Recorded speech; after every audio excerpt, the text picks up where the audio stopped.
2018 সালের 14 অক্টোবর প্রজ্ঞাপন জারির মাধ্যমে দেশের দ্বাদশ সিটি কর্পোরেশন হিসেবে যাত্রা শুরু করে ময়মনসিংহ। কেটে গেছে 7 বছর, কিন্তু সিটি কর্পোরেশনের কার্যক্রম পরিচালিত হচ্ছে পৌরসভার জনবল দিয়েই।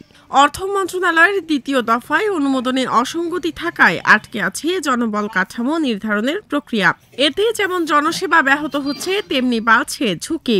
সিটি কর্পোরেশনকে যারা নিয়ন্ত্রণ করে সেইখান থেকে আসতে হবে। সুতরাং জনবল বৃদ্ধি হোক আমরা চাই, এবং সিটি কর্পোরেশন আরো দ্রুত গতিতে কাজ করে।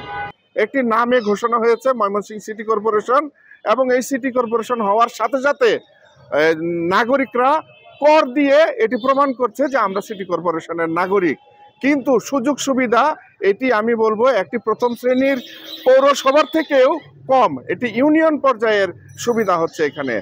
ময়মনসিংহ সিটি কর্পোরেশনের ভারপ্রাপ্ত প্রধান নির্বাহী কর্মকর্তা সুমনা আল মজিদ জানান, বিলুপ্ত পৌরসভার কাঠামোতে 213 জনের পদ ছিল। সিটি কর্পোরেশন হওয়ার পর 213 জনকে আত্মীকরণ সহ 1100-র বেশি পদে জনবল প্রয়োজন বলে জানানো হয়। এই চাহিদা জনপ্রশাসন মন্ত্রণালয়ের কাছে যায়, কিন্তু আয়তন ও আয় বিবেচনায় 630টি পদের অনুমোদন দেয় জনপ্রশাসন মন্ত্রণালয়। তবে প্রশাসনিক নানা জটিলতার কারণে এত বছরেও জনবল বাড়ানো যায়নি। তবে দৈনিক হাজিরা ভিত্তিতে 650 জনকে বর্জ্য শাখায় ও 671 জনকে অফিসের দাপ্তরিক কাজে সহযোগিতার জন্য নিয়ে কাজ চালানো হচ্ছে। 630টি, সেই 630টি পদের গ্রেডেশন নির্ধারণ এবং নিয়োগযোগ্যতা নির্ধারণের জন্য অর্থ মন্ত্রণালয়ে প্রেরণ করা হয়। অর্থ সেগুলোর যাচাই বাছাই করে গ্রেড নির্ধারণ এবং নিয়োগযোগ্যতা নির্ধারণ করে, যার চিঠি আমরা 2022 সনে আমরা সিটি কর্পোরেশন কর্তৃপক্ষ পাই অর্থ থেকে। এইটা অত্যন্ত গুরুত্বপূর্ণ, কারণ 2018 সনে সিটি কর্পোরেশন প্রতিষ্ঠিত হয়ে এখন হচ্ছে 2025 সন। আমরা প্রেষণে 9 জন কর্মকর্তা, 11টি পদ রয়েছে, 9 জন কর্মকর্তা সহ আমরা সিটি কর্পোরেশনে তৎকালীন পৌরসভায় যারা কর্মরত ছিল সেই সেটআপটা নিয়ে কিন্তু এখনো আমরা কর্মরত আছি। কর্মকর্তা কর্মচারীদের অভিযোগ, আত্মীকৃত 213টি পদের মধ্যে কিছু কিছু পদের ক্ষেত্রে উচ্চতর পদে কর্মচারীদের পদোন্নতির সুযোগ রাখা হয়নি, এবং কিছু ক্ষেত্রে পৌরসভার নিয়োগকৃত গ্রেডের চেয়ে বর্তমানে গ্রেড নিচে রাখা হয়েছে।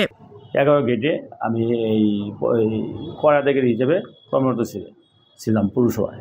পরবর্তী এরা সিটি কর্পোরেশন হওয়াতে সিটি কর্পোরেশন নতুন অগ্রগাম করাতে আমাকে এই 11 গ্রেডের থেকে 14 গ্রেডে নামিয়ে দেয়। সারা দেশের মতো ময়মনসিংহেও পাচ্ছে বহুতল ভবন, সংকুচিত হচ্ছে জায়গা।